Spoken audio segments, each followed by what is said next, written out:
All right, everybody. Let me know if you can hear me and see me. I revived my little overlay starting soon kind of thing display from the archives because I realized, oh, I used to do that. I don't know why I don't do that anymore because it's pretty cute and I worked hard on it. So, yeah, let me know if you can hear me and see me. Some of your comments might not display if you are viewing through my personal Facebook page or one of the groups that I moderate. So please keep that in mind. Your comment might display anonymously, so your name might show up since this is a third party app. So I put all of that stuff into the links, possibly, probably, hopefully, so that you can see that. Actually, let me display that. So you have to grant Be Live access in order for your name to display. So just quick caveat about that before we really get started. And let me go ahead and display my name. And I'm going to switch over really quickly over to YouTube, for example, and make sure that we are broadcasting correctly and that you can hear me and see me so that we can get started on tonight's episode, which is all about the holiday of Imbolc, which is happening this weekend. It actually, if you wanted to celebrate on the day of, it was February 2nd. It usually coincides with Groundhog's Day in the United States around that time. So, but since it is a seasonal holiday, the time usually fluctuates a little bit. So it's never quite February 1st or February 2nd. Some years it falls on February 1st. Some years it falls on February 2nd. So, but we will get into that. We will get into that. First, let me make sure that everyone can actually hear me as I'm blathering on.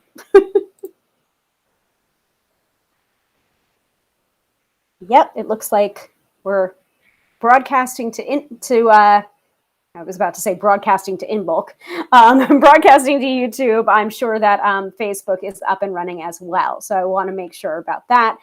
So at the top of the episode, I always want to know where people are tuning in from, if you are a longtime viewer, or if it's your first time watching this episode. If you're not already familiar, my name is Hilary. I am a professional tarot reader, demystifying the mystical and putting you in touch with the most beautiful of gifts, your own intuition. Because yes, my friends, do not argue with me. You have intuition. Let me just double check, triple check that the Facebook watch is also working really quickly because I get paranoid, you guys, especially because Mercury just went direct late last night. So we were in the throes of a Venus retrograde. We were in the throes of Mercury retrograde. So now things are starting to even out a little bit astrologically.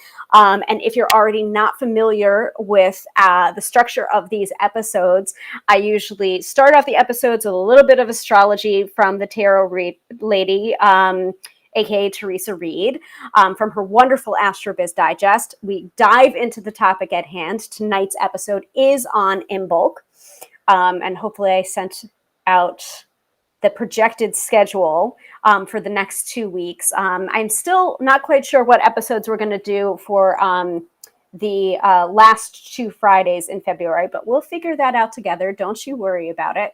And then after we talk about Imbolc tonight, which is part of the Sabbat series, is actually wrapping up the 8 Sabbats of the year. And these episodes were done by popular request for some of my longtime viewers. So thank you. And even if it's your first time viewing, please feel free to suggest the topic for an upcoming episode. And if I can teach it, I will definitely teach it. I will definitely put that on the list of topics that I'm going to teach during these Friday night workshops, and we'll teach it. So anyway, so structure of the episodes. Start off with astrology, Middle of the episode is the topic at hand. And then we always end the episode with a weekend forecast, which is either a tarot card that I pull, an affirmation card that I pull, an oracle card that I pull. I've been really vibing with affirmation cards lately. I happen to have the Spirit Junkie affirmation deck, which is a 52 card deck by Gabrielle Bernstein with artwork by Michaela Ezra. That one's to hand right now, so this is likely going to be where I'm pulling from for the weekend forecast. So preview.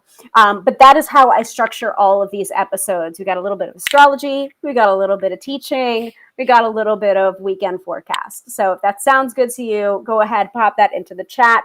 I also want to encourage you, if you are viewing, wherever you're viewing, whether you're viewing on YouTube or viewing on Facebook Watch, wherever you're viewing, please go ahead and subscribe. Click the bell to be notified with when there is a new episode posted.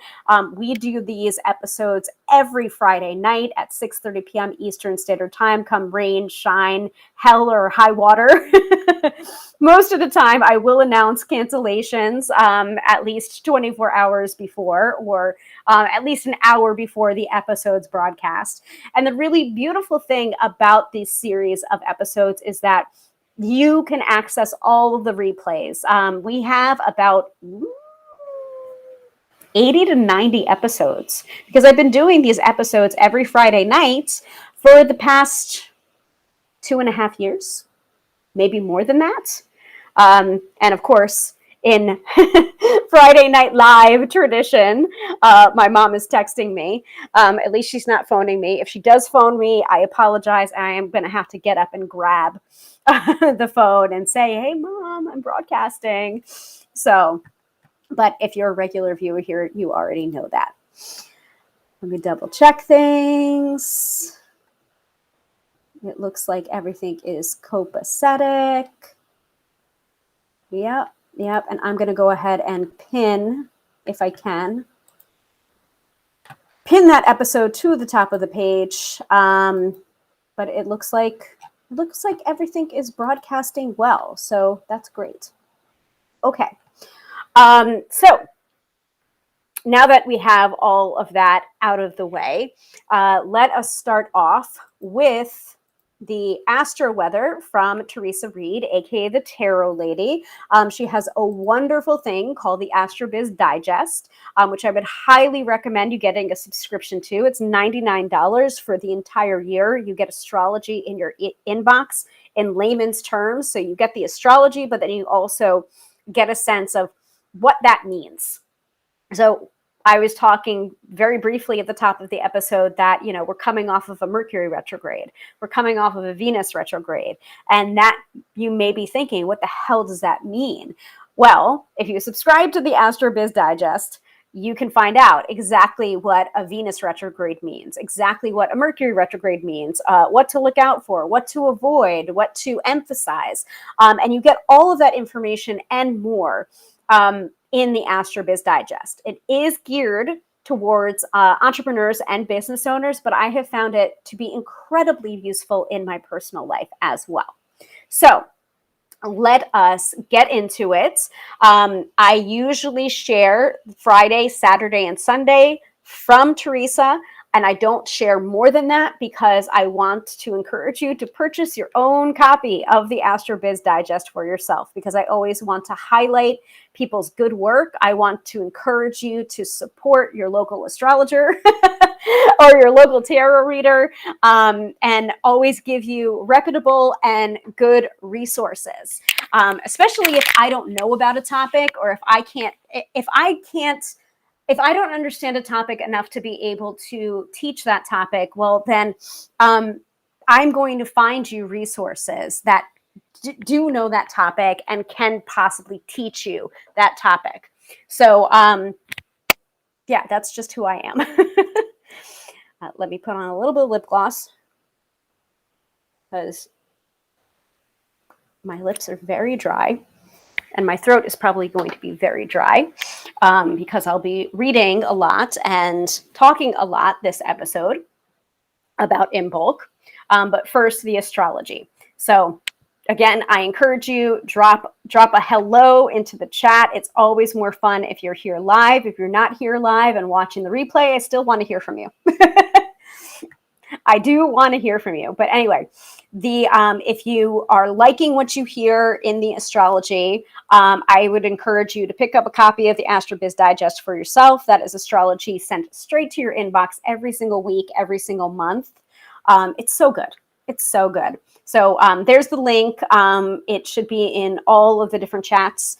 If it's not, it's displayed on the screen right now. So I'll give that a second. And I really just put on the lip gloss, but I need more water. Hydration is very important when you're doing metaphysical work. Just saying.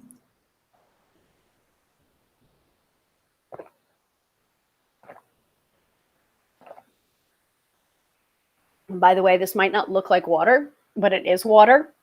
I purchased these things called water drops, and they flavor your water. So, and also I got the glass bottle from the Water Drop Company too. So cute little plug there. That is not an affiliate. I do not get, that is not a paid endorsement for Water Drop. I just happen to love what they're doing. Oh, and we have Colleen here. Hi, Hilary from Portland, Oregon. Well, welcome to the broadcast, Colleen. It's nice to see you. I love that. I love that it doesn't matter that I'm in New York, because this is where I broadcast from. I'm in New York, basically about a 20-minute drive outside of Manhattan in the burbs. But, you know, these videos can reach anywhere. I mean, I know that we have a couple of people that tune in from Australia. I know we have a couple of people that tune in from Portland. So welcome, Colleen. St. Louis as well. And I mean, if you happen to listen to the Card Slingers Coast to Coast podcast, you know that I broadcast that and I'm a co-host with Melissa and Jamie. Jamie is also out in Oregon and Melissa is in St. Louis and I'm in New York. So it truly is a coast to coast podcast. And if you haven't already listened to our podcast, why the hell not? I would encourage you to do so. But I love that the viewership for these Friday Night Lives are also similarly coast to coast and across the world as well. So it makes me feel really good. So welcome to the broadcast, Colleen. It's nice to see you. And you're just in time for the astrology for tonight, tomorrow, and Sunday.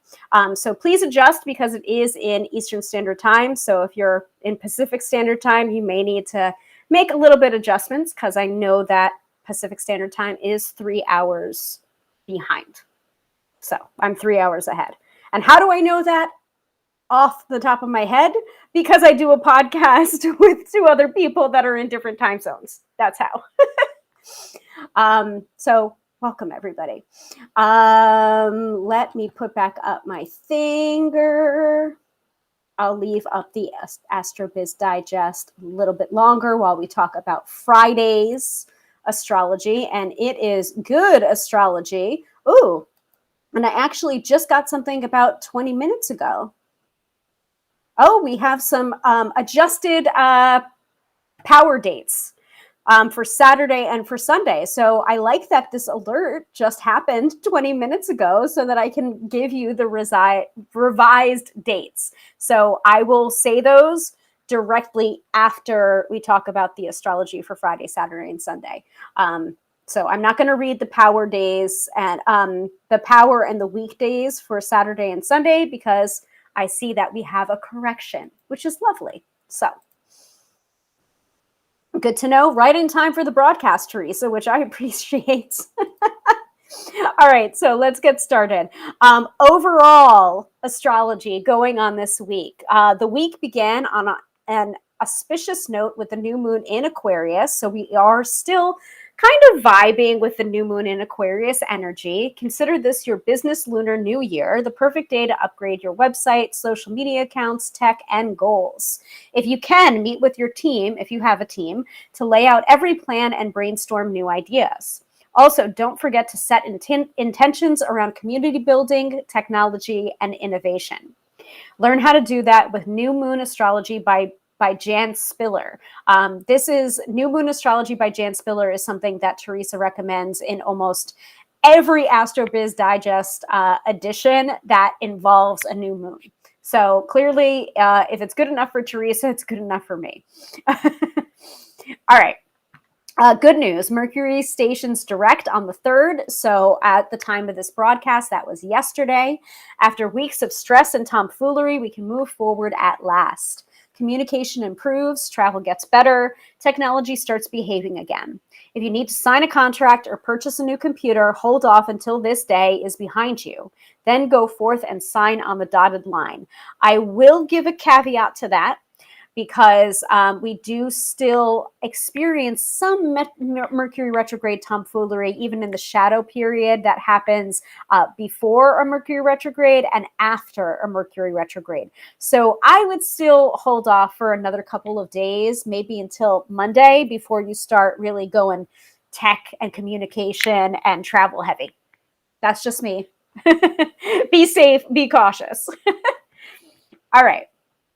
I'm going to take this down because you all know I'm talking about the AstroBiz Digest, and we will move on to Friday, Saturday, and Sunday. So Friday finds the moon void at 4:41 a.m. Eastern Standard Time. Start your day off slow and don't push yourself. Once Mars is in sextile with Jupiter at 8:38 a.m., followed by the moon zipping into Aries at 9:57 a.m., also Eastern Standard Time, energy lifts and it is on. So crank up the tunes, put on your game face, tackle all the big projects. It's a terrific day for cold calls, pitching guest blog posts, meetings, and launches. The sun touches down on Saturn at 2:05 p.m., amplifying shrewd business vibes. Make your critical decisions around that time and then spend the rest of the day leading your team to victory. So today, Friday, February 4th, is a power day for Aries and a weak day for Libra. All right? Keeping that in mind. I'm not going to say the power and the weekdays for Saturday and Sunday until after, because there was a correction. Okay.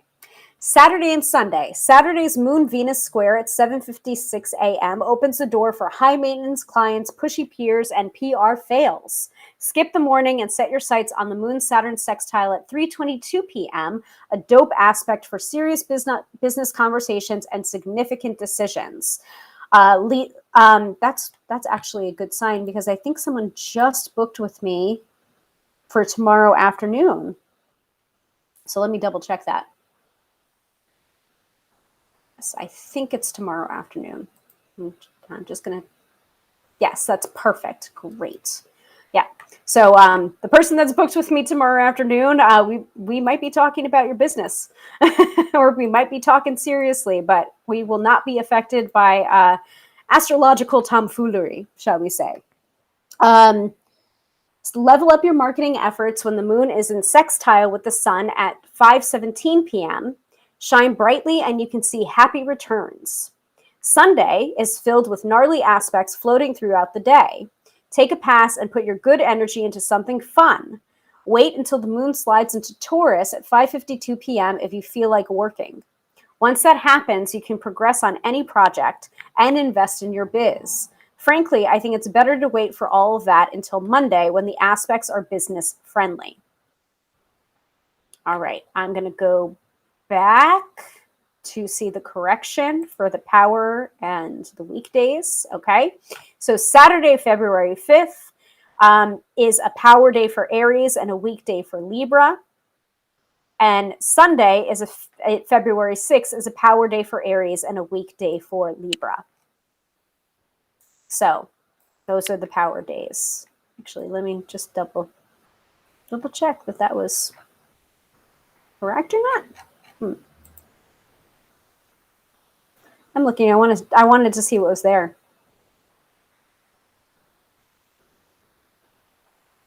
I see. Sunday was written incorrectly originally, but you have the correct ones now.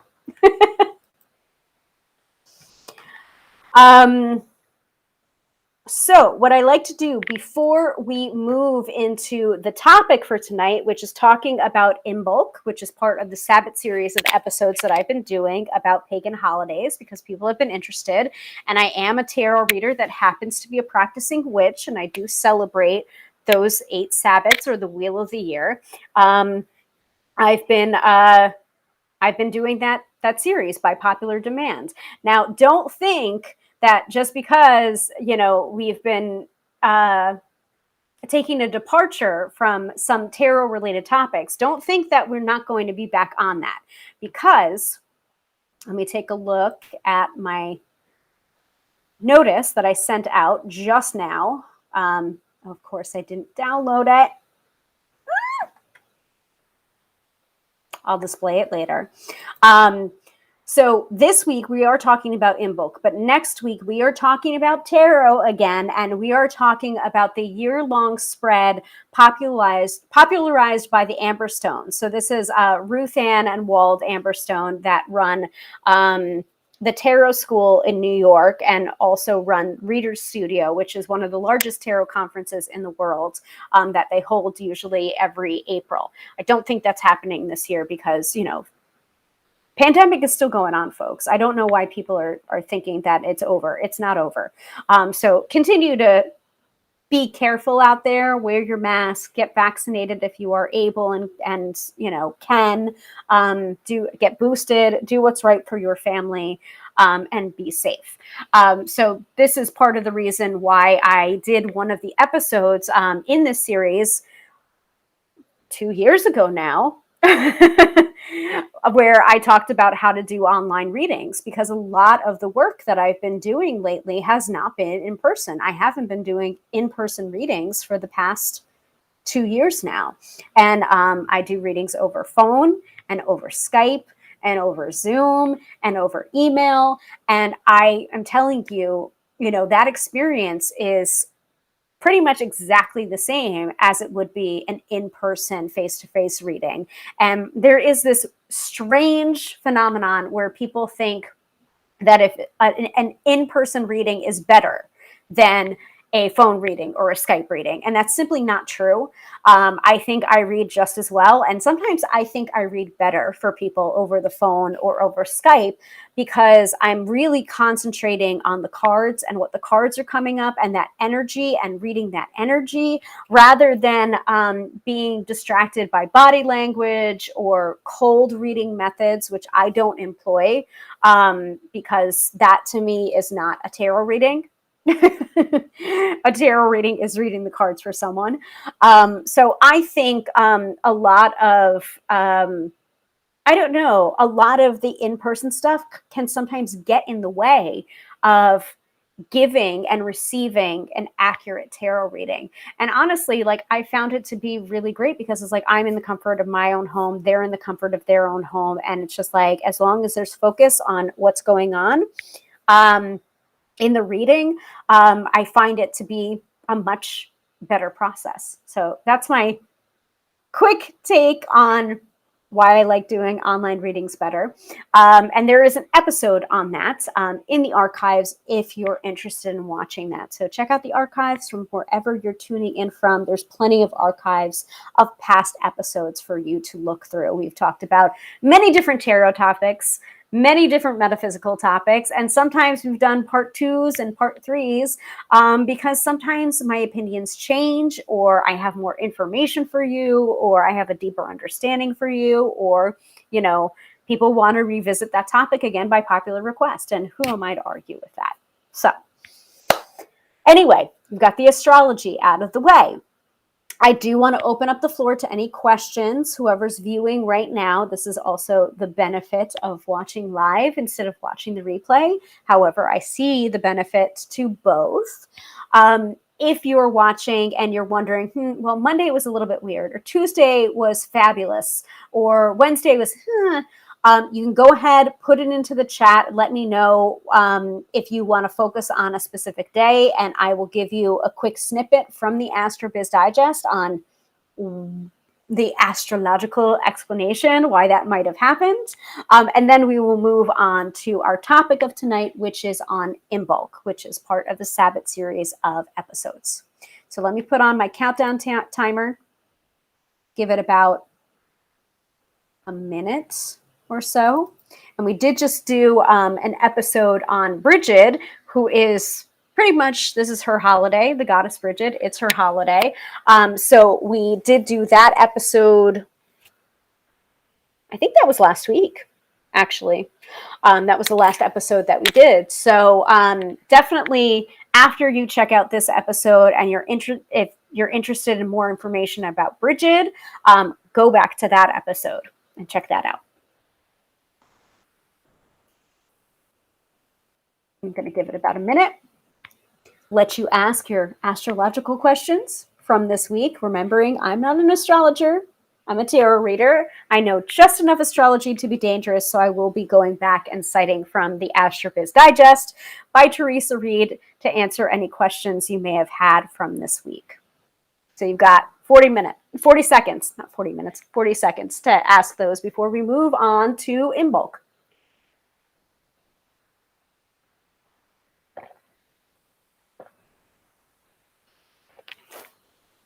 And also after this episode, where we've like done all the teaching, the weekend forecast and everything, I do want to experiment a little bit with the guest link, because I do want to have guests on this show. So I do want to experiment with that.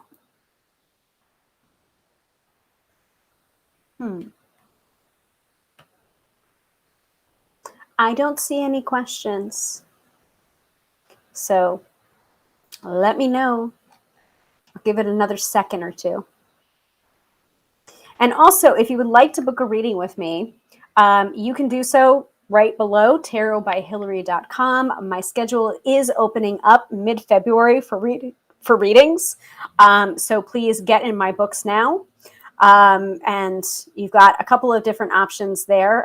There's me at my reading table when I did readings at Whimsy's Incognito, which was a gift store in Terrytown. That is actually where I got my start doing readings for the public, paid readings. And I actually do still have that table.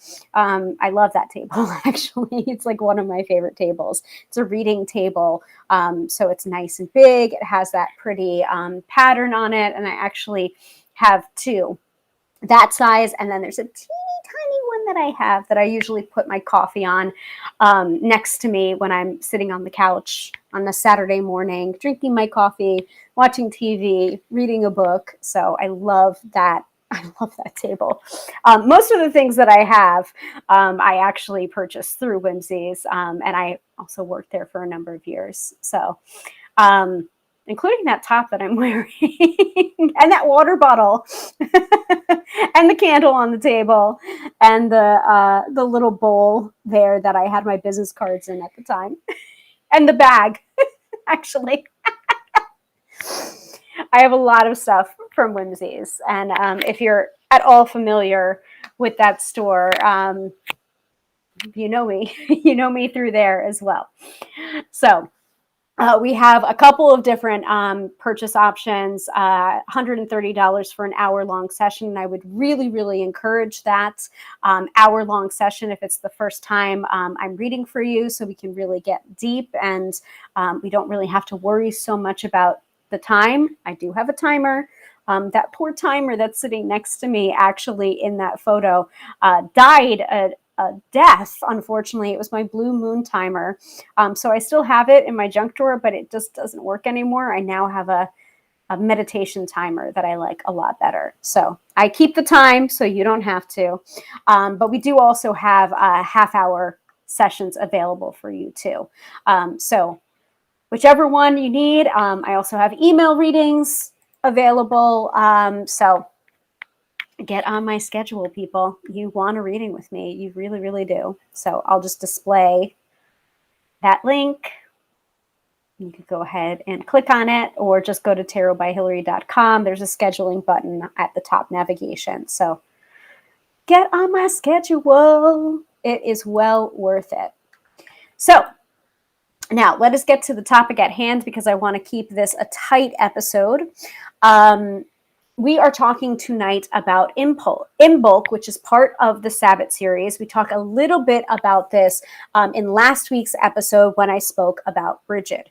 And so let's talk a little bit about first the Wheel of the Year, if you're not already familiar with the Wheel of the Year, and then we will get into Imbolc specifically. But this is a series that I've been doing, the Sabbat series, since I believe Ostara of last year. So this is something that we have been doing all year round. And I have been talking about that Sabbat closest to the Friday closest to that date, either before or after. I usually like to do it before so that you can celebrate. This time around, we're doing it a little bit after the actual celebration. However, my coven's Imbolc celebration is happening this coming Sunday. So if any of you are going to be at that event, this is kind of a preview of what you may be expecting during the ritual, because I am leading that ritual as part of my work as a priestess in training of Bridget. So Bridget, this is kind of Bridget's big holiday. And it has been interesting seeing Bridget crash Yule, which is the Sabbat from before Imbolc. So sometimes when she has crashed Yule, I'm not sure why that is, whether she's mad or wants us to pay attention, or she was confused by how warm it was on Yule at that time. The one year that she crashed Yule, I think it was in the 70s in December, and I don't know. I think the gods were confused at that time, because it's just like, it shouldn't be 70 in December in the Northern Hemisphere, or at least in my neck of the woods. So enough, Hilary. So I am going to acknowledge that we do have some Southern Hemisphere witches or people wanting to celebrate. So I will give you the cross quarter of what's being celebrated in the Southern Hemisphere. Since I am a Northern Hemisphere witch, I am going to be teaching about Imbolc, because this is what's happening now. But seasonally, apologies for the revving that you might be hearing, or the honking that you might be hearing. It's a little bit loud here tonight. So I will be citing from a couple of different books for this class or this workshop. So first of all, I'm going to be citing from The Real Witch's Craft by Kate West, Magical Techniques and Guidance for a Full Year of Practicing the Craft.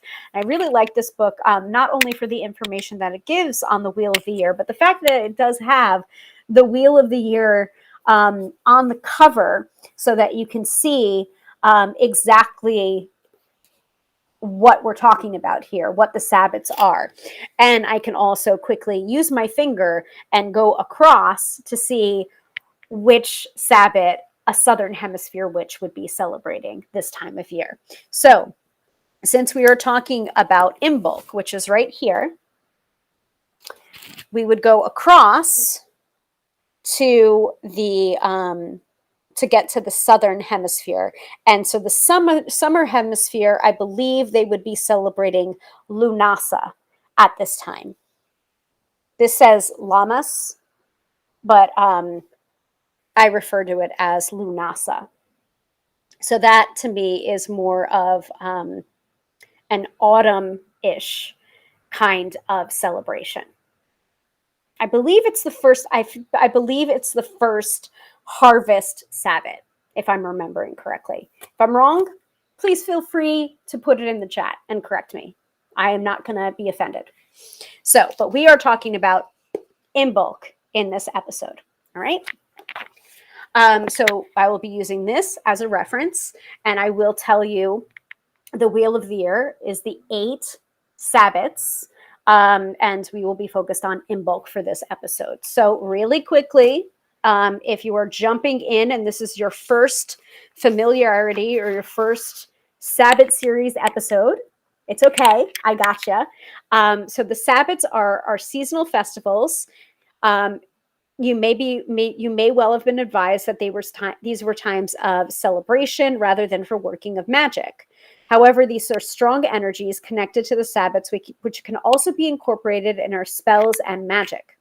Having said that, many witches prefer to keep their Sabbats as times of renewal and reflection, only working magic at them when it is really essential. And I will say for Imbolc, especially for the ritual that I'm going to be running this Sunday, it is going to be not so much a ritual of manifestation or working magic, but a ritual of healing, because we do talk about Bridget and what she rules, and she is often associated with both the well and the forge. And I feel guided by her to say that a lot of us have been on the anvil or feeling the forge in the past 2 years, and I feel like we really need the well. We need the healing waters. So that's going to be the focus of this Sunday celebration that I'm going to be running. Your mileage may vary, especially if you hear different aspects of Imbolc and you want to incorporate some other aspects of Imbolc instead of like the healing waters. That is absolutely okay. You do you. This is the reason why I do these episodes, so that I can give you ideas on how to celebrate the Sabbats if you want to, and also give you ideas of how to celebrate it seasonally that is not so deity focused, because I know that, and I never can remember her name, and I'm very sorry that I can't remember your name, but I know that at least one person, if not two, asked, can we celebrate the Sabbats without celebrating a deity? Because I'm not really a deity person, but I believe in the seasons and I celebrate the seasons. And I said, yes, absolutely. And there are non-ritual ways where you can celebrate those seasons and those Sabbats. So we'll get to that when we start talking a little bit about Gabriella Herstick's book, Craft, How to Be a Modern Witch, also called Inner Witch in the United States. So she has some great ideas about that. So it's more secular in nature instead of being deity focused. So we'll talk about that. So the Sabbats are divided into two groups: the major Sabbats of Samhain, Imbolc, Beltane, and Lunasa. So yes, this is a major Sabbat that we're going to be talking about. And the minor ones, which are the spring and autumn equinoxes and the winter and summer solstices. The former are linked to the agricultural cycle and would originally have been timed by events in nature. So that's what I was saying before. You know, some of these dates aren't fixed. They are seasonally fixed, not secular date or calendar year based. So they will shift in timing. Later, they were assigned dates, but these were in the old calendar. They would have fallen some 11 days earlier than the ones we now use. The latter are associated with the movements of the Earth around the sun, and while they have been given set dates, which I've included for the sake of completeness, if you intend to use them for magical purposes, it is better to seek their actual timing. So when in doubt, you can easily look this up, do an internet search, and ask the question, when does Imbolc fall in 2022? When does Lunasa fall in 2022? And I already did that looking up, and it was February 2nd for Imbolc this year, for example. So that is about the Sabbats in general. Does anyone have any questions so far before I move into talking about Imbolc itself and also its relationship to Bridget?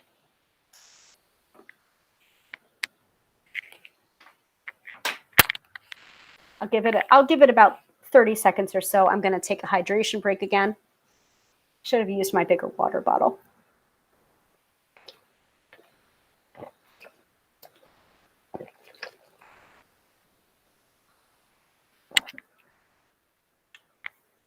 And I'm seeing eyeballs here, so I'm gonna take a quick look at some of the other places that I'm broadcasting just to make sure that I'm not missing any comments, because I get very paranoid about that, and I don't want to miss your comments.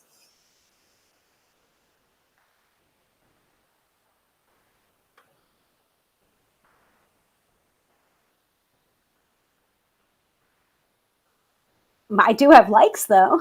I see that. Okay, let me see.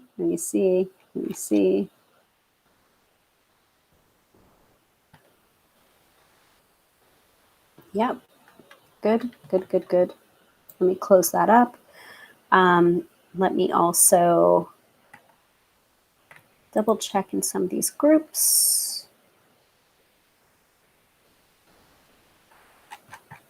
I don't remember where I put this. Ah! Let me see. I think it's this one.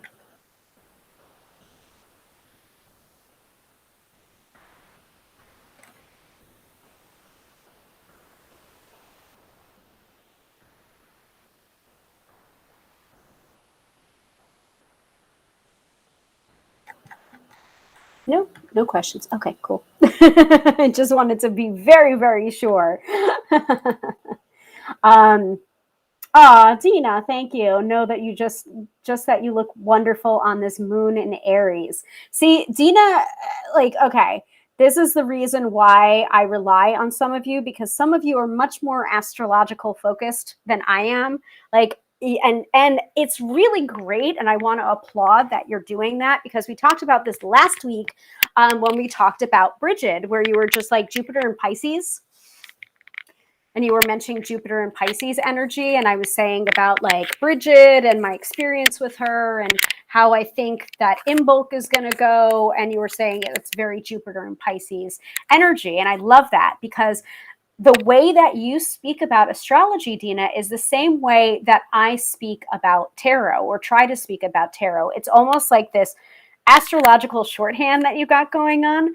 And I call it tarot shorthand, when I'm just like, oh, it was such a 3 of Swords day, you know, and the people that understand tarot, or the people that understand astrology, they get it. But that shorthand leads to some really wonderful personal connections. And then you realize how much you really know about astrology, or how much you really know about tarot. So thank you for making that comment. Yeah. Okay. See, exactly. Jupiter and Pisces. Yes. The healing waters. So yeah, we're going to talk a little bit about that, because I'm going to give you a sneak peek at the ritual that I wrote for Sunday. So if you happen to be watching this episode, and you happen to be coming to that ritual, like, you are going to be getting a sneak preview about the ritual, because it is going to be very water focused and very healing focused. Because, like, I don't know about y'all, the past 2 years have been really, really brutal on the spirit and the soul. And I'm going to try not to cry right now, but I already cried about, like, I don't know, 5 times today, and like at least 20 times this week. It's just been a lot. So, and I'm going to assume I love that being that the shorthand, astrological shorthand or tarot shorthand. Good. I'm glad. I also want to call out the book that I'm recently reading, and shame on me. Like, I'm such a book hoarder, that's like, I'm literally looking at my pile of books, because I'm broadcasting from the bedroom right now.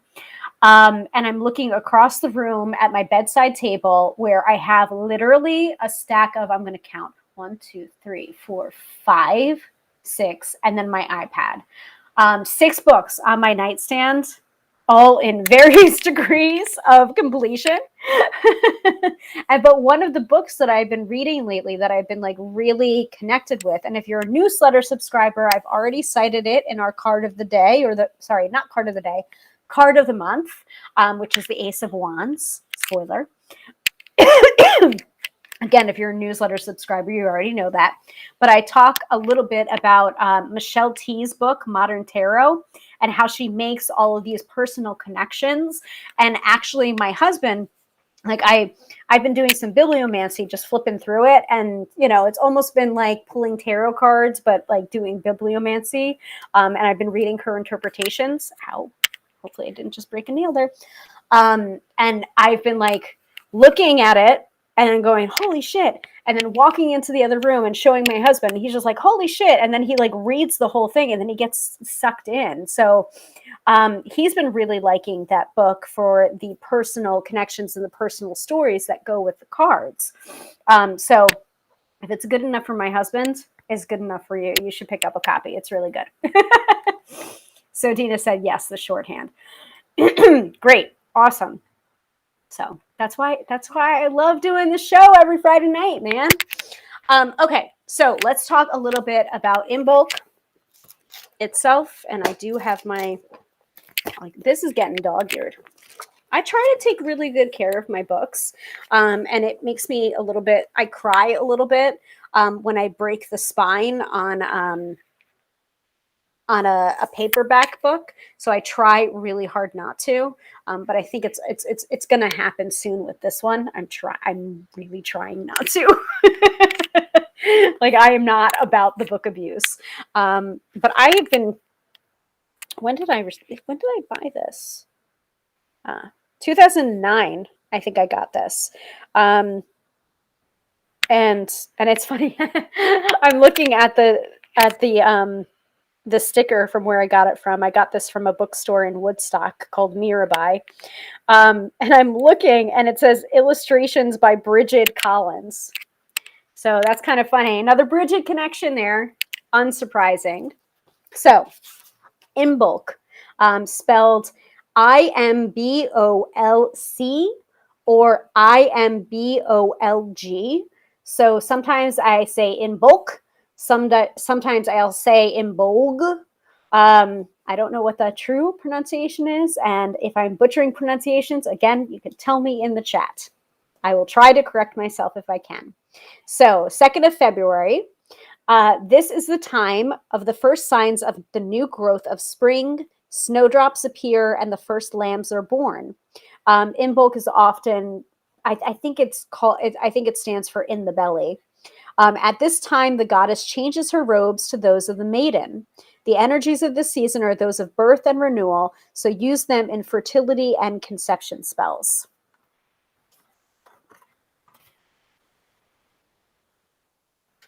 Sorry, my pipes are dinging a little bit.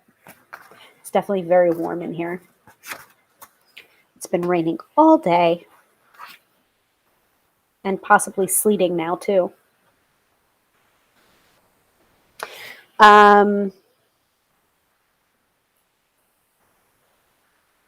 So for seasonal work, spring is the time of growth with plants emerging from their winter's rest and animals beginning a new cycle of pairing and breeding. This is a time of beginnings, of inspiration and optimism. Remember how your mood lifts on the first noticeably warmer and sunnier days. It is also a time of renewed energy. This is a good time for spells for renewal and new growth, for starting new projects and seeking new directions. So it's all lining up with Imbolc. While there's not very many spells which can wait for the right season, seasonal influences can be harnessed for the more long-term life-changing magics we want to work. We can also use the energies of each season to empower a magic if we design the spell with these energies in mind, perhaps by putting the emphasis of the spell onto the aspect most suited to the season. So again, that's talking a little bit about the Sabbats, a little bit about Imbolc, and also about the spring. So that's The Real Witch's Craft by Kate West. I'm going to look in the index really quickly to see if there's any more about Imbolc. And then we'll move on to Craft by Gabriella Herstick, also known as Inner Witch in the United States. Just be savvy if you're looking for these books, because I happen to pick up this book. This is the UK version. So this is the UK name, only because I wanted this hardcover version. No, you can't judge a book by its cover, but in this case, it's a really good book and it's a pretty cover. So we'll be citing from that book, and then also Courtney Weber's Bridget, History, Mystery, and Magic of the Celtic Goddess.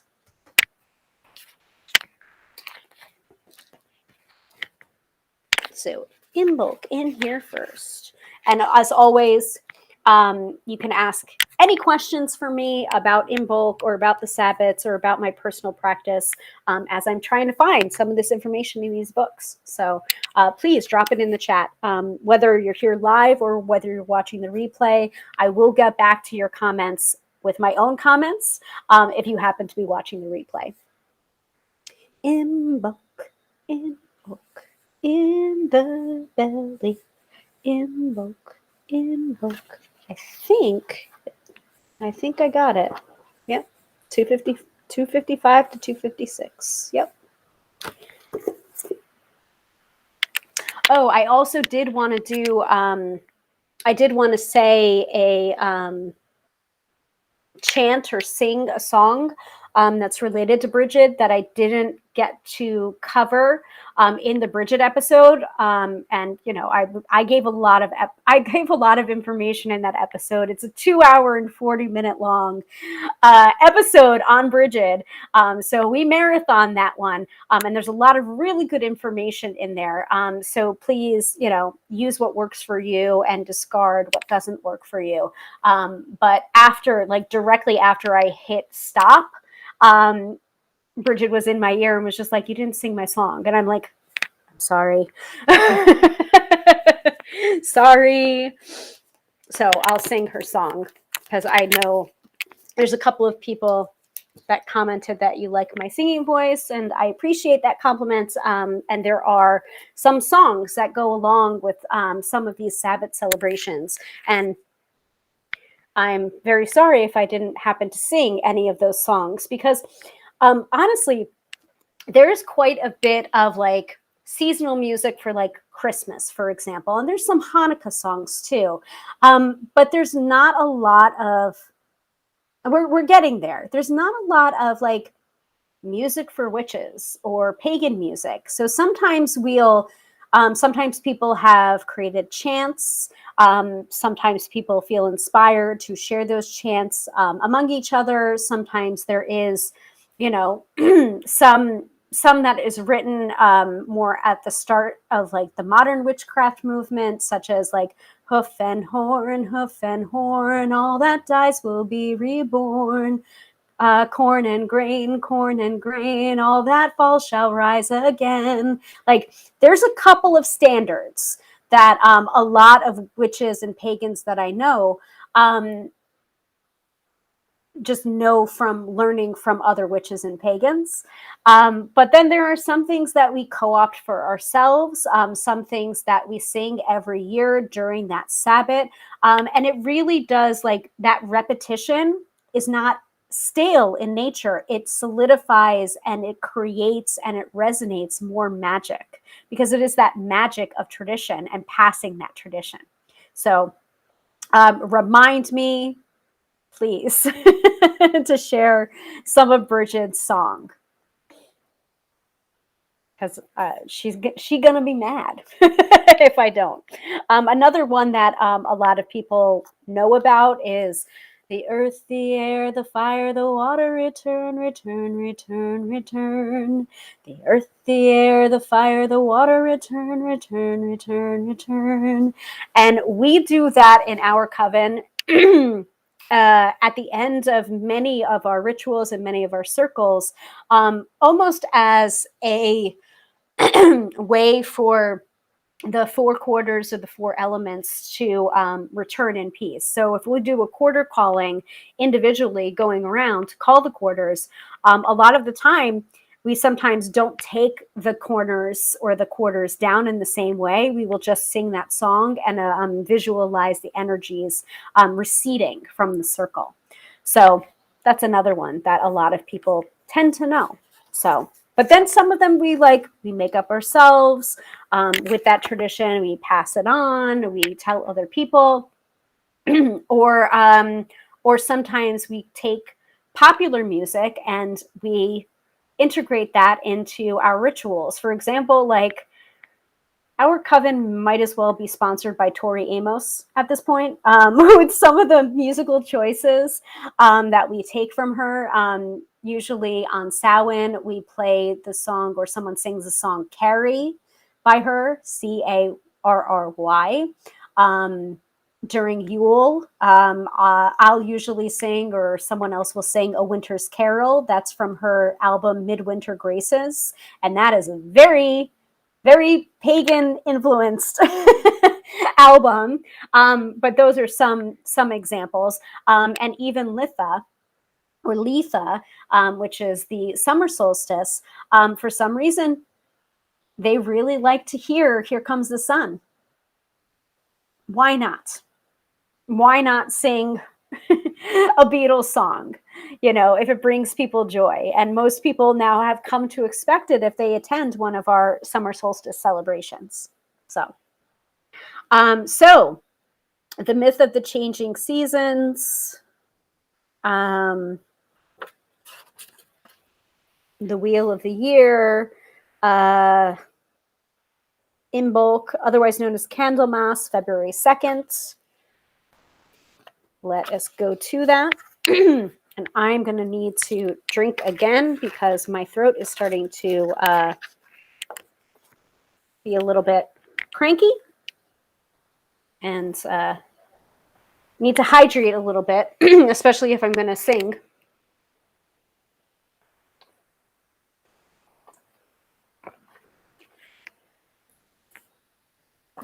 Okay.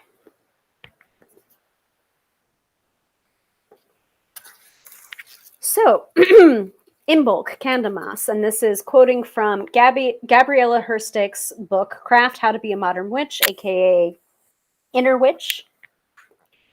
Imbolc is the first cross-quarter day of the year, a day that falls halfway between the winter solstice and the spring equinox.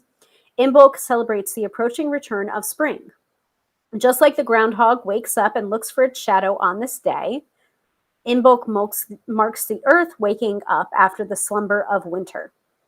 It celebrates the promise of new life and beginnings. Traditionally, Imbolc was a day to celebrate the Celtic goddess Bridget. See, she's in there. And ask for her protection of the home, crops, and livestock. Imbolc is a time to start making our way up from the shadowy depths of our souls that we explored during Yule. Imbolc is the day when we are allowed to thaw our pains with medicine from the sun and grow what we want to as we approach the spring equinox and the start of a new cycle.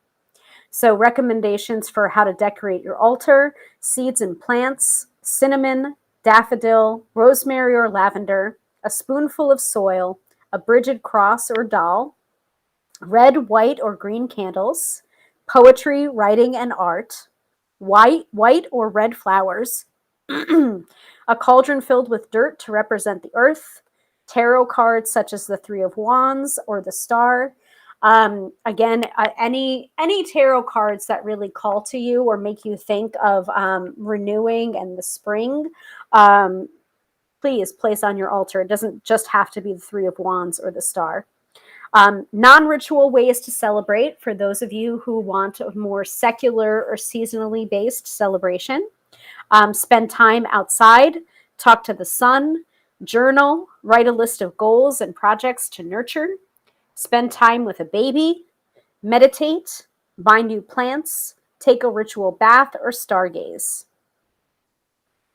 So the suggested ritual that she gives in this book is a candle magic ritual for inspiration and abundance that is also tied with Candlemas and with Bridget. You can definitely petition Bridget for inspiration. I know many witches that have done so when they feel writer's block or stuck on a project. I know that, you can take an orange candle and anoint it with some oils. I usually like to use neroli oil or orange or citrus to bring inspiration. And light that candle and light it in the name of Bridget and ask for Bridget's help for inspiration. So I'm not going to give the whole ritual from here, but there's a lot of candle magic going on at this time. I like the words. So you can use a white taper candle or a chime candle, white, yellow, or pink flowers, rosemary or lavender, a chime or bell, a piece of paper and a pen. Ring any bells or chimes, ground and center, call the elements, imagining white light surrounding you as you hold your candle. You may call upon Bridget, your guides, your masters, whichever deity you wish for inspiration, and meditate on this feeling and cleanse your pen and candle with sacred smoke. And anoint the candle. You can carve first carve words into your candle if you want to use a pen or a toothpick or a needle, and then take your oil and anoint the candle. Set the candle in the holder, placing flowers around it carefully so they don't burn, and light your candle. On the sacred Bridget's Day, may this candle light the way. May it shine on my creativity that flows abundantly as the sea. And you can dance, sing, or chant to raise energy. And then imagine that energy accumulating from the base of your circle, tapering up over your head in a cone of power. And then imagine white light shooting from the crown of your head into the cosmos. And let the candle burn if you can, but use a candle snuffer or fan the flame out if you can't let it burn down safely. And practice fire safety, please. And you can relight the candle and repeat the visualization the next day. So that's a suggested ritual for inspiration. Any questions before we move on to our last resource, recommended resource, Bridget by Courtney Weber. I don't mind asking questions.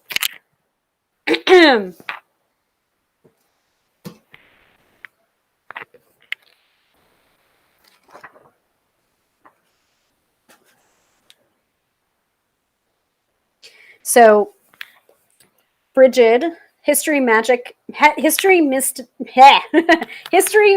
and Magic of the Celtic Goddess by Courtney Weber, has an entire chapter on Bridget and Imbolc. So that's chapter 8, Imbolc, Bridget, the springtime goddess, the mother, and the midwife. So I will turn to that. I'm not going to read the entire chapter, folks.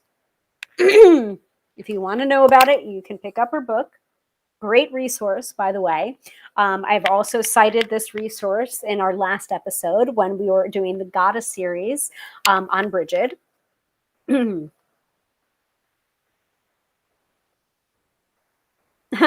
I think I was actually at this ritual. I might not have been. Oh no, I wasn't. I'm not going to tell that story. You just have to pick up the book. It's a good book. It's a good story.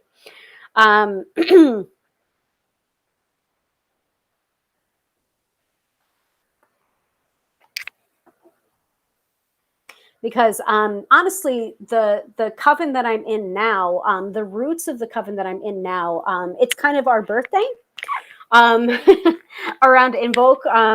Most of us that hived off to form our own magical practices and our own groups stemmed from a group that was formed on Imbolc. So Katie's here. Sorry I'm so late. I needed sleep. Exhausting week. I'll be watching straight after. Yes, absolutely. Don't worry about it, Katie. Don't worry about it at all. I understand.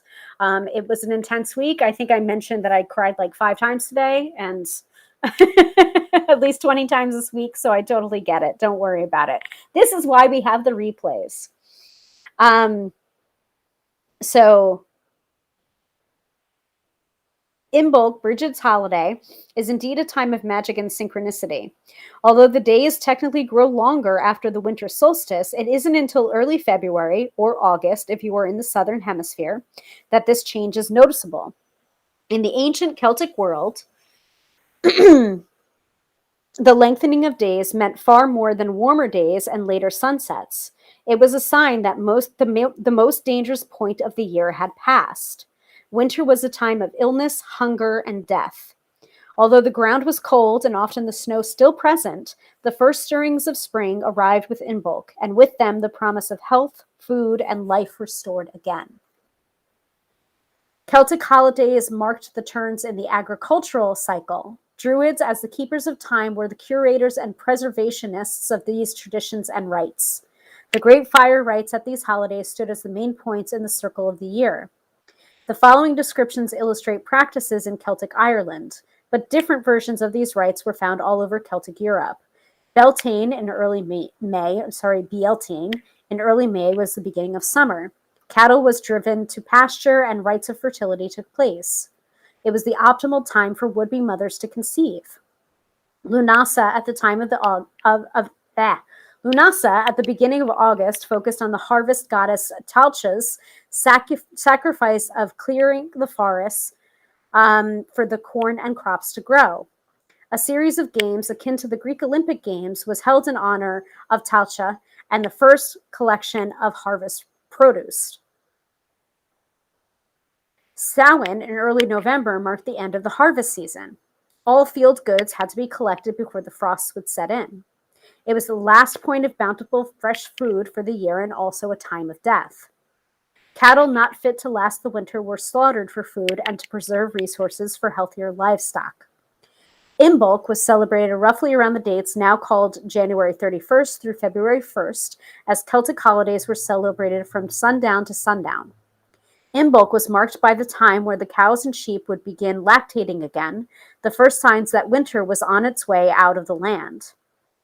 The milk products would have been some of the first items of fresh food the people would have had since early November. Women who conceived at Beltane delivered their babies around this time. The world was coming back to life. Through the lens of the harvest, Samhain was an end, and Imbolc was a beginning. So early February may seem like a very early spring to much of Northern Hemisphere, particularly in Northwestern Europe.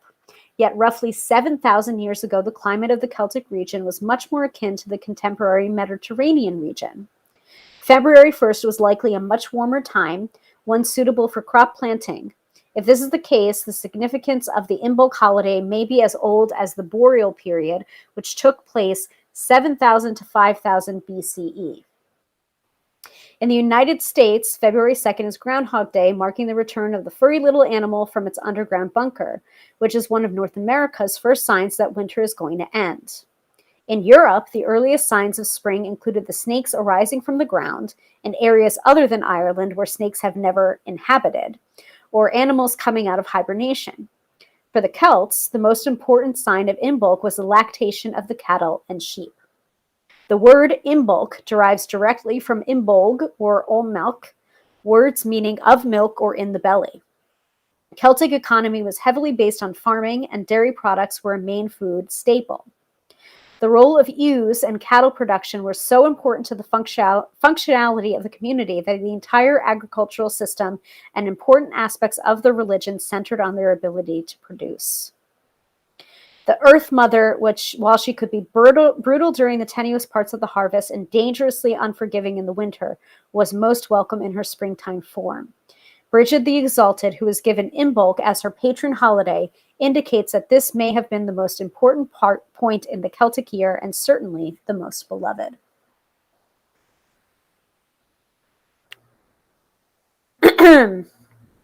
So this is inspired by a traditional tale. The goddess of springtime and the sacred mother, Bridget. When the land darkens at Samhain, when the veils between this world and the spirit are at their very thinnest, the Cailleach, the old hag of winter who destroys all and brings darkness to the land, kidnaps Bridget from her place at the great harvest fires and whisks her across the chilling landscape. She stows bright Bridget away in her hag's fortress at Ben Nevis, or Nevis.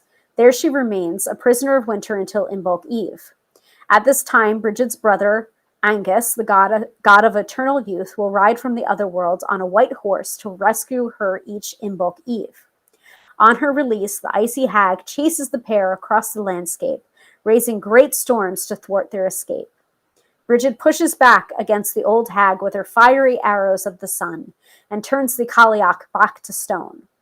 The light returns, the cows give milk, and the new babies cry. Spring once again returns to the land, and so it continues each Imbolc from now until the end of time. So it's very similar to the Grecian myth of Persephone and Hades, and I did mention that as well during the episode we did on Bridget, part of the Goddess series, so please check that out, look that up. It's there in the replays. So this myth in various forms may be thousands of years old. Bridget, as the Lady of Springtime, is the spirit of early spring whose rule alternates with that of a wintertime goddess. Cailleach may simply mean old woman, as an old woman of winter, the way other vernacular refers to the cold months as old man winter. Depending on the location, the Cailleach was associated with natural wisdom, perhaps the storytelling by the fires, harvesting and preservation, but also wild and wicked storms that would ravage the land every year. And actually, sometimes we've had the Kaliak come through during Yule. So we're just like, oh shit. And sometimes she comes through in Samhain as well. So we kind of know we're in it for a crazy or cold winter when that happens. Other myths talk of Bridget as both herself and the Kaliak having two faces, one being young and comely, the other old and haggard. So there's different versions. Still other myths describe Bridget as dipping a white wand or breathing life into the mouth of winter, waking the sleeping earth and bringing tears to winter's eyes, a symbol of the thaw, and ushering along the sounds of spring. The white wand may be a stick of birch, or it could be a symbol of the blinding late winter sun. Actually, birch is one of her sacred trees, which I didn't know until after I dedicated to her, and the place where I went to do a ritual for her. She's also associated with the sunrise. One of my local parks, I looked up from my meditation and I saw two white birches. So, and I had never noticed them before, and I've lived where I've lived for about 6 years now. So, synchronicities. Like the forge's fire, the energy welling up from the bard's songs through the Bridget, the spring goddess, breathes life back into the cold, sleeping land. Like the forge, the wells, or the bard's abilities, Imbolc reflected magic. It marked the tide of easier, gentle days to come when planting was possible and food was plentiful. True to her nature as fiery arrow, the sun that seems to abandon the world for a time gently returns to stir the sleeping and warm the frozen ground. Streams and wells will soon begin to trickle, their healing powers abundant once again.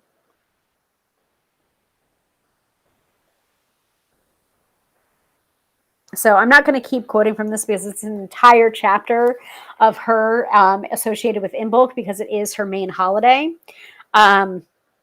Early spring is not always kind. Fertility goddesses were most often honored at springtime shrines, the mysteries of birth combined with the abundant earth vital to life.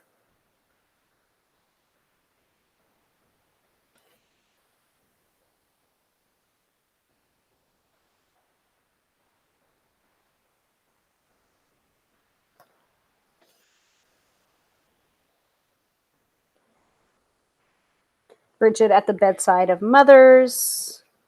Traditional rites of Imbolc. Okay.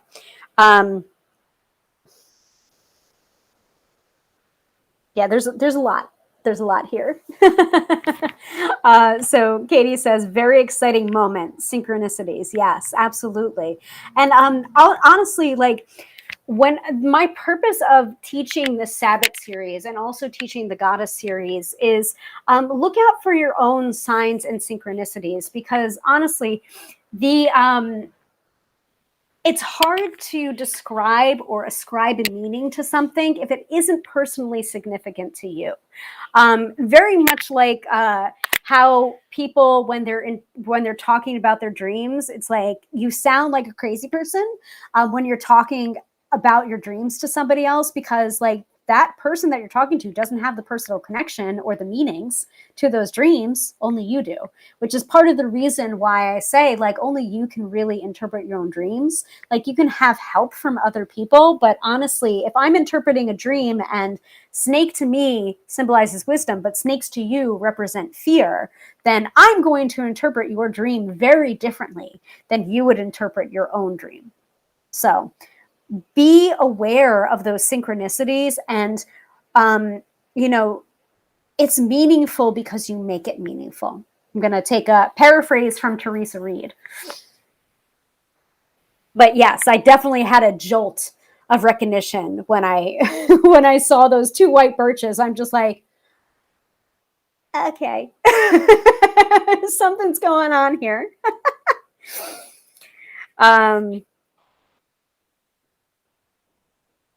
If one could find a single word to encapsulate these practices or the practices of the traditional rites of Imbolc, it would be welcome.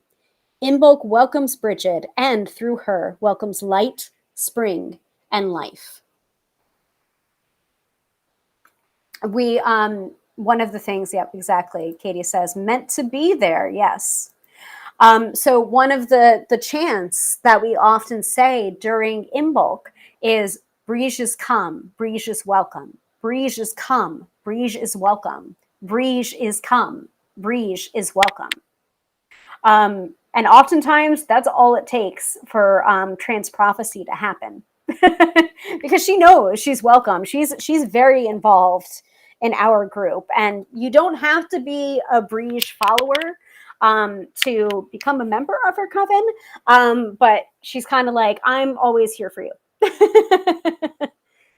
Oh, good. I was wondering when you would show up, Zuri. Hello, Zuri. I know it's gonna pop up with my comment assistant. Hello, you beautiful person as well. Hello. I'm very glad that you're here. We're in the midst of the Imbolc episode. So, like a female Santa Claus, Bridget was believed to visit all the houses on Imbolc Eve. When it was time to turn in for the night, the hearth ashes would be spread delicately and smoothly over the coals. The ashes were meant to be Bridget's bed, hopefully comfortable enough to suit her liking and earn her blessing when she would come through to lie down to bed for the night. If the ash carried imprints the next morning, Bridget had blessed the house. If the ashes had been found undisturbed, then Bridget had skipped the house and misfortune may be present.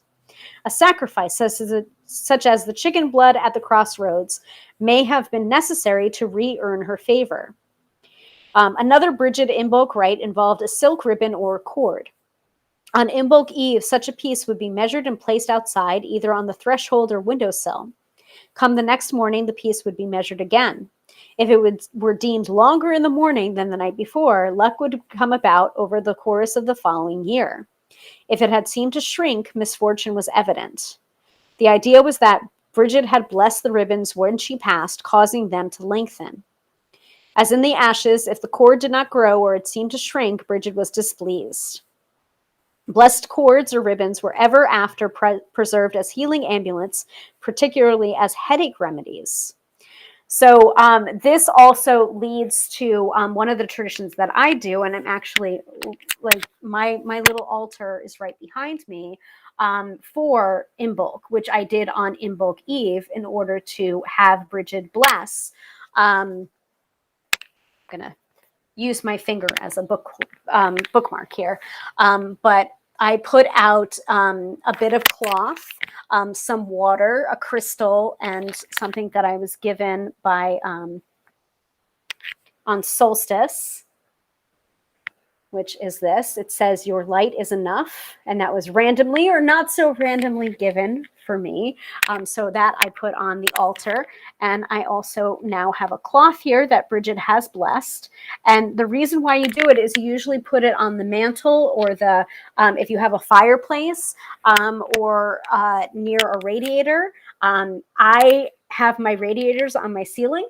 Like, I'm literally sitting underneath it right now. It's quite warm in here. So I have this set up on the windowsill right near the radiator.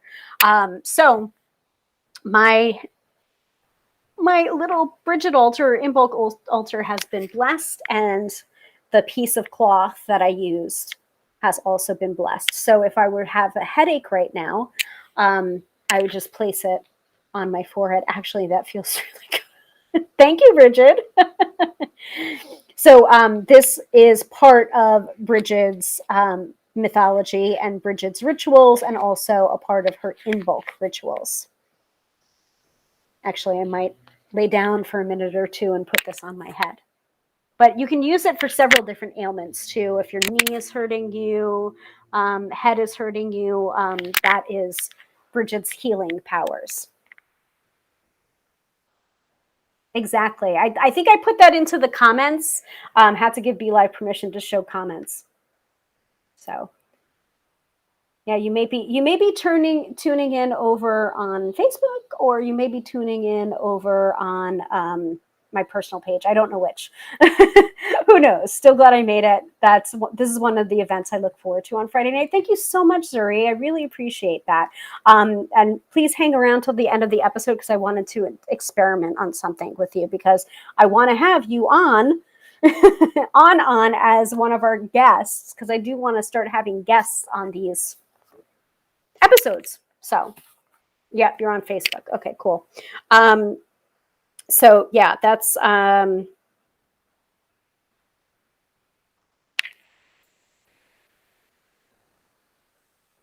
there's also the St. Bridget's cross, which is a common myth of St. Bridget.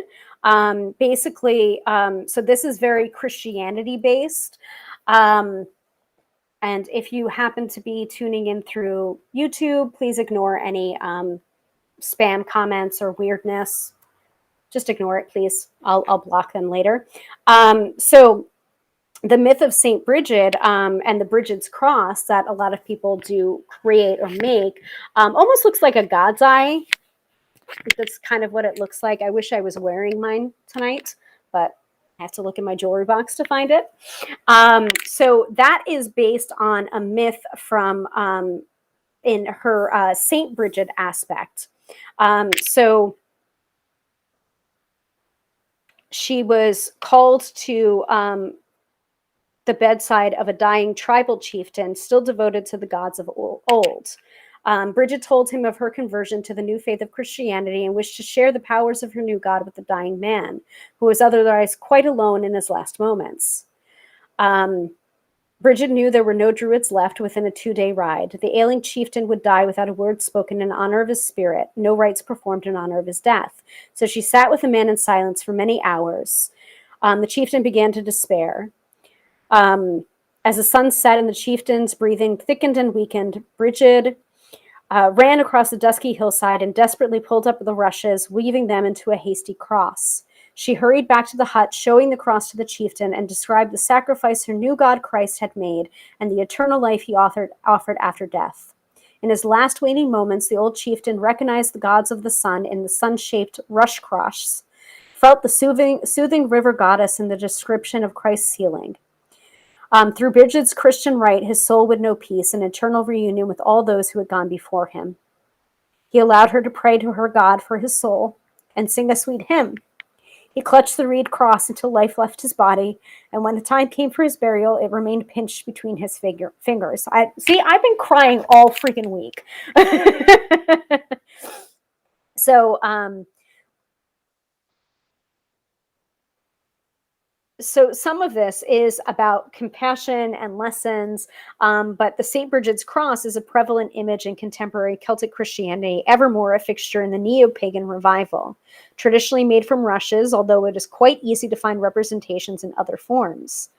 Traditionally, the rush crosses were picked, not cut, on Imbolc Eve. In some areas, the person gathered the material for the crosses in secret. And I have actually tried to do it from rushes, and you need to wet them. It's difficult. It's hard. So rushes might be kept from Palm Sunday, taking place the Sunday before Easter, and woven into crosses at Imbolc of the following year. Sometimes the maker might insert grains of corn between the rushes. The cross's shape is believed to be a derivative of the sun symbolism, its very nature hinting at pagan roots. The 4 equal points are slightly off-center, which gives the eye the illusion that the cross could turn of its own volition and speaks to the turn of the seasons and the sun's cycles. The cross also has myths and rites of healing attached to it. It was believed to promote fertility of humans, animals, and crops, as well as protect the home and its inhabitants from illness, hunger, and fire. They were often nailed to the beams inside the home or over the doorway entrance to the house. As the potato crop became the centerpiece of Irish culture, the cross was sometimes fixed to the roof beams with a wooden peg on which the potato was impaled, encouraging a rich harvest. This is in more recent years, the cross has been simply called lucky by many.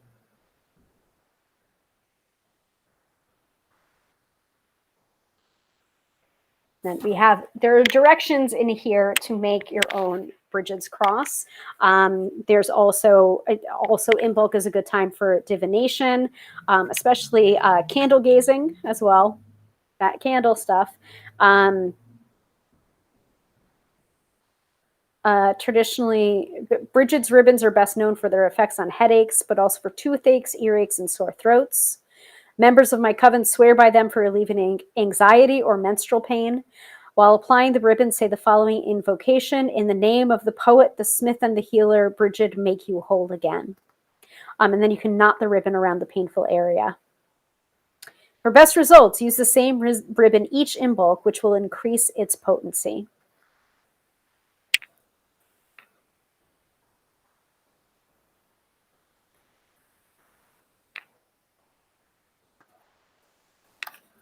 And there are tons of rights in here as well for a group, for an individual.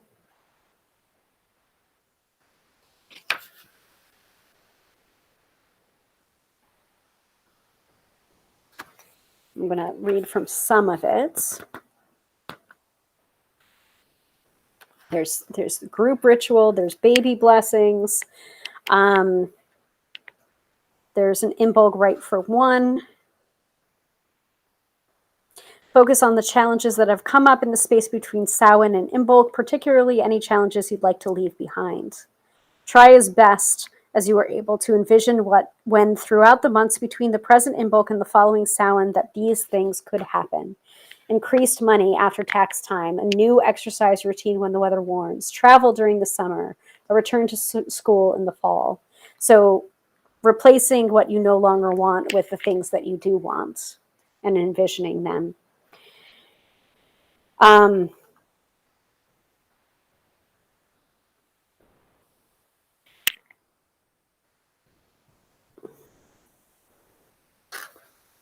actually, I do have gathered snow in my freezer, which also looks pretty cool.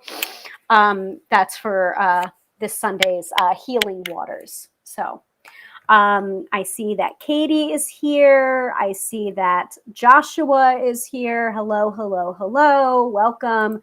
So does anyone have any other questions about Imbolc before we wrap up and go into the weekend forecast? Because we're about an hour and 30 minutes right now, and I do want to wrap things up. So.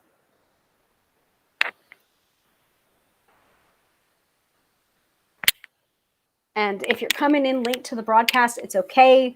The replay will be available when we get done.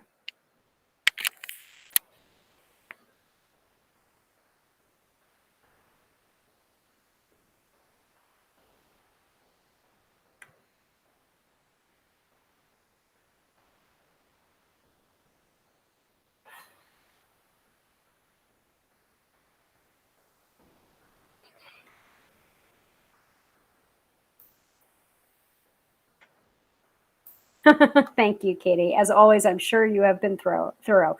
Oh, can't forget to sing to Bridget, because otherwise she's going to smack me around if I don't give her a song. So let me find the words because I don't want to bork the words.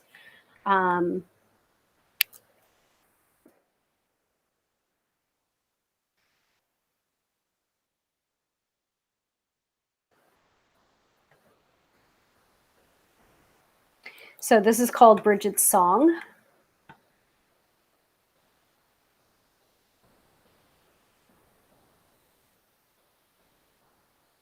And we usually only do the verses 1 and 2. I really don't, and the chorus, I really don't usually sing the take it to the bridge. So let me wet my throat.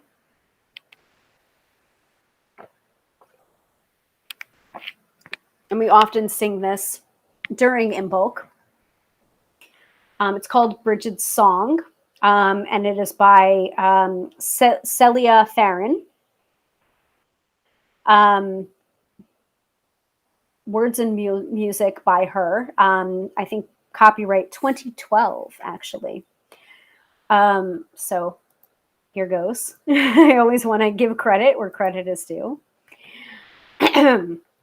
Goddess Bridget, peace weaver, healer, poet, queen, melt the snow and bring the spring. Saint Bridget, gold bender, keeper of the flame.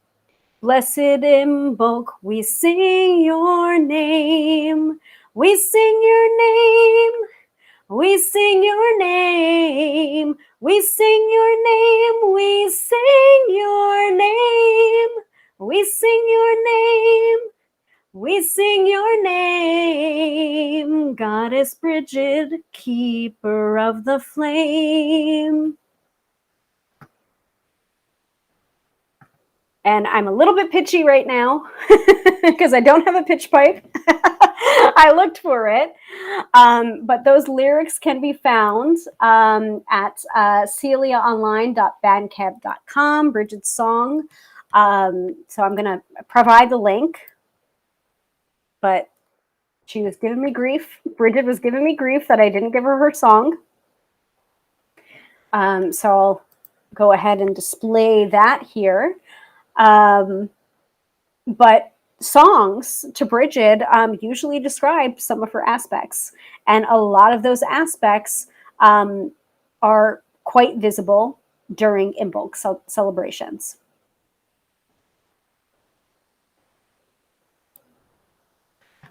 Thank you. So mote it be. And it is so. Thank you. Thank you. Thank you very much. So any other questions before we get into the weekend forecast?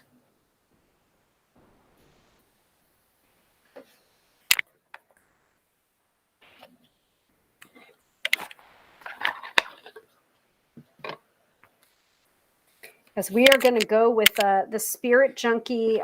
Sorry, let me move over to the crawler for the weekend forecast, and I'll give it a second while I tell you which deck I'm going to pull from.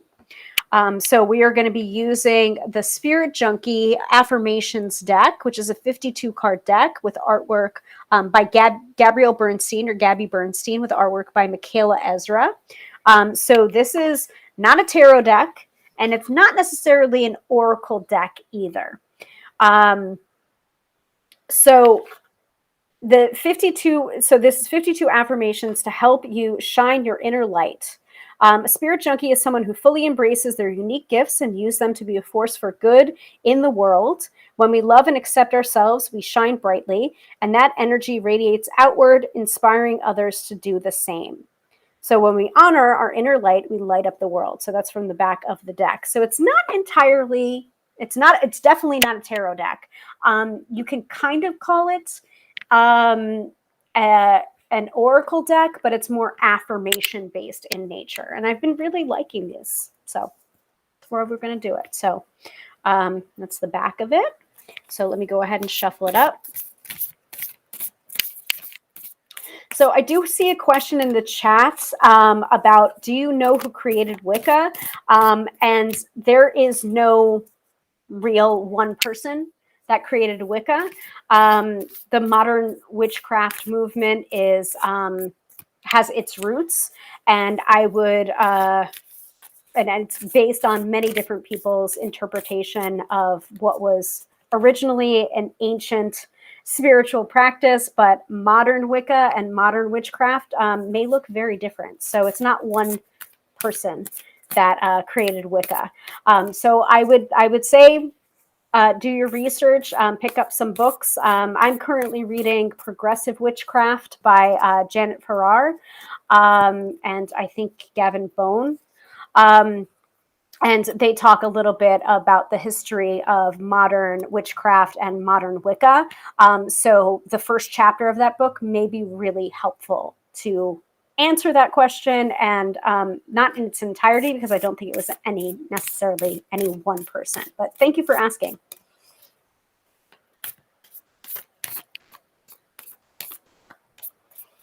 All right, so what do we need to know for this weekend?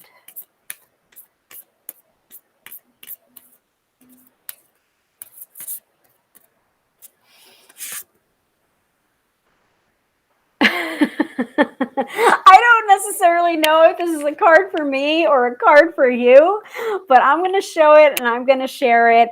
And these affirmation cards are coming for me just like the tarot comes for me.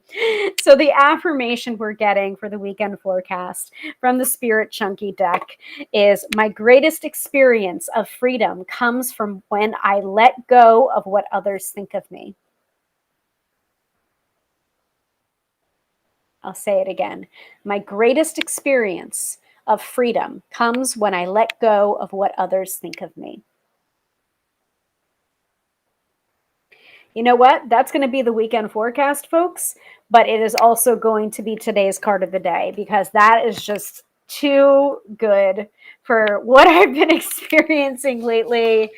Oh my freaking goodness. Like, I can't even. It is just, it's hilarious. I know, right, Katie? We all struggle with that one. Some of us more so than others at different times in our lives.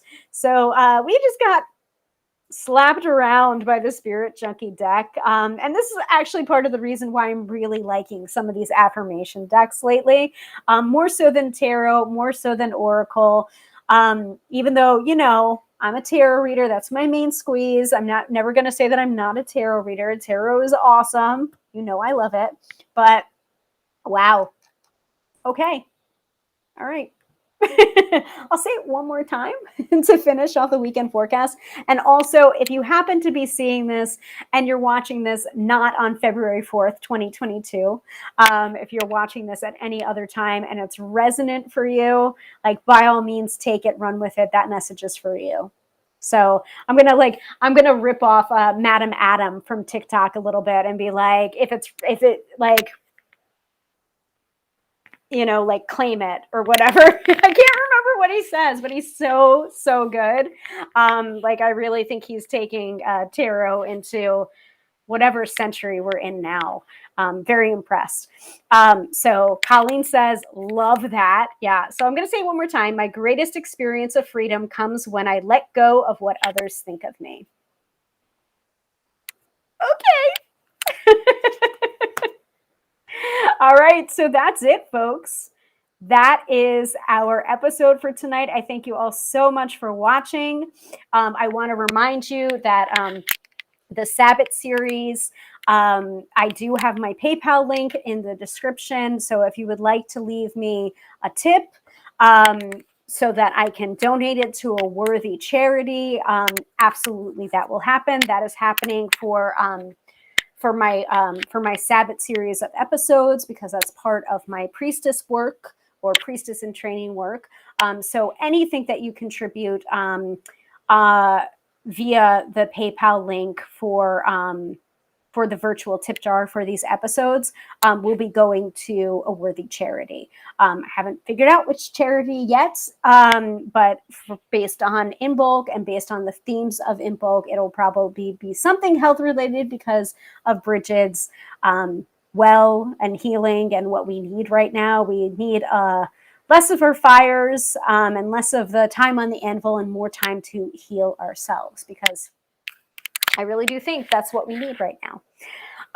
So some of the things that I wrote, I do want to touch upon a little bit of the ritual that I wrote, but I don't want to give it all away, because I want some of you to be surprised if you happen to be attending the ritual. But basically, what I'm going to be doing is encouraging people to come up to the water and heal themselves and use the water to anoint themselves in whichever ways they see fit. But first, so Katie says, thank you. I appreciate your work on these Friday nights.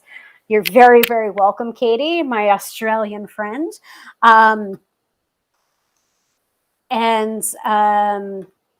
was I? So the first part of the ritual, or one of the first parts of the ritual, some of it, I'm going to talk about what Imbolc means, any specific messages that Bridget wants to give in the writing of this ritual, but also what I received was, we have been beaten enough. We have been hammered and molded enough. Bridget asks that you do not waste this opportunity for these fires and this remolding. You are too harsh on yourselves, and yet also not harsh enough when you need to be. So Bridget does not need one person to be the messenger today because you carry both her fires and her healing waters within yourselves. Messages of the growing light, the quickening land, the warmth returning, messages of healing, growth, strength, they all flow within you, given so freely to other people, but not heard for yourselves. In this moment, I want to open the space to that spirit so that you can give messages of this strength to each other, knowing that none of you are ever truly alone, and you have the wisdom of infinite generations at your back and in your heart. So, and then people will be approaching the well after that, because I have noticed that a lot of people are very generous with encouragement and advice and saying like, you're awesome, you rock, you are great. Like, how dare someone not like you or not understand you or not appreciate you? And we so often give those messages so readily to other people, but we don't turn that attention of compassion and strength and worth and self-value to ourselves. And so part of the ritual that I'm going to be running is going to open up the space for that. So I'm very much looking forward to it. And if you feel so inspired to do that in your own work on Imbolc at this time of year, I encourage it. If you want to do that kind of like mutual support and gratitude kind of exercise with your friends, yes, and exactly that too. Katie said that weekend card is connecting to that ritual as well. So, yep. Of course it is. Of course, it's all connected. You know, what is meaningful for that person. Sometimes no other. You know your meaning and your synchronicities and your connection. It's not going to be the same for everybody, and that's okay. So that's it. That's it for tonight's episode. So next week, same time, same bat channel, Friday at 6:30 p.m. Eastern Standard Time, we are going to be talking about the year-long tarot spread. That is the Amber Stones method. I have my own method of doing a year-long spread, but this is a specific method taught by the Amber Stones. If you want to learn more about it, like, I will give you as much information as I have. And I did do a little bit of research beforehand so that I can give you that information. And then you can take that and run with it and work it yourselves. So that will be next Friday, 6:30 p.m. Eastern Standard Time, same back channel. So thank you all so much for watching. I appreciate you all so much. This was another great episode. Thank you for listening. Thank you for asking for the Sabbats series. Next month, we'll probably do Ostara again, but that will complete the cycle of the 8. Though I still need to return, I think, to the autumn equinox, if I'm remembering correctly, because I just wasn't feeling it. So we have done 7 out of the 8. So, do not adjust your playlist.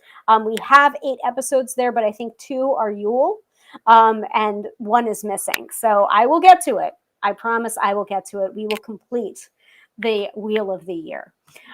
So you're very much welcome, Dina. Let me see here. Hold on a second. Hide from stream. I'm going to see if I can experiment with this. Let me try something out. So this officially wraps the end of the episode. I am going to complete it in a second and stop the stream, but I do want to do some experimentation here. Zuri, if you still happen to be here, please let me know. Because I want to see if we can do this guest thing. So putting that into the chat.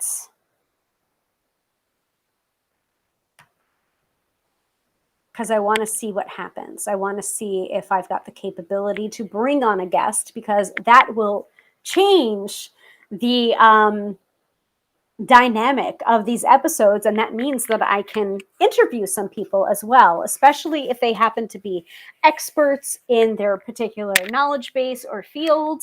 And do some interviews here. Bring some people on. We might do another episode on the scammers, spammers, and charlatans, in which I bring on the person that is running the scammer alert page over on Instagram. I mean, there's tons of different options that we can do. So, Suri, if you're here, or anyone that's here that's not a creepazoid, if you can click on the link that I provided, I want to see if we can bring on someone. So this is a tech testing portion at the end of the episode.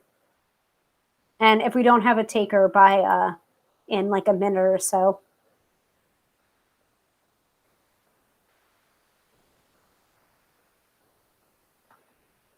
It's okay. Wanted to experiment with it. Also, maybe I shouldn't, because we are still in the shadow period since Mercury went direct yesterday. So maybe I shouldn't test the fates. But I'll give it a minute and I'll check. And if it doesn't work, it doesn't work. And that's fine.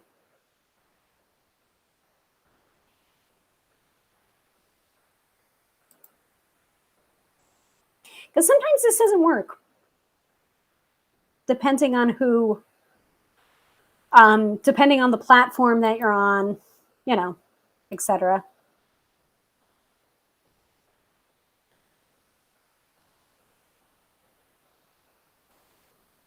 Oh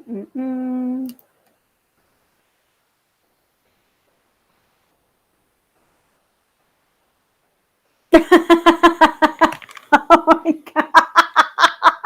Katie, I'd come on, but my mother has done what your mother does and phoned me. It's a Friday night tradition. What can I tell you? The mom radar might be out there. She hasn't been doing it lately. She's been texting. I've been asking her to do that. Like, please don't call the landline without texting me first, because you never know what I'm going to be in. Like, she doesn't, I don't know. Sometimes I don't think she understands that I read tarot cards and I'm sometimes in the middle of a phone or a Skype session, and it's, you know, if I'm in the middle of a Skype session, that means my landline is available, which means that she can call me. And then my husband's like, oh, shit.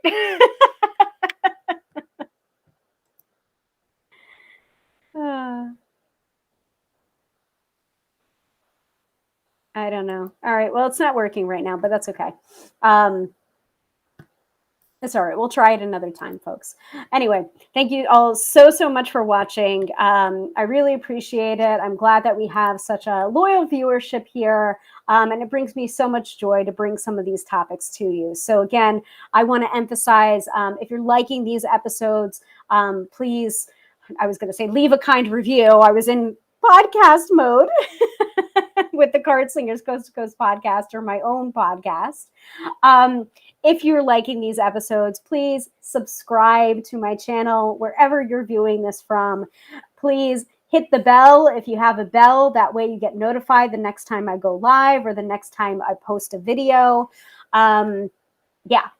So once again, I am Hilary, professional tarot reader, demystifying the mystical and putting you in touch with the most beautiful of gifts, your own intuition. Because yes, my friends, do not argue with me.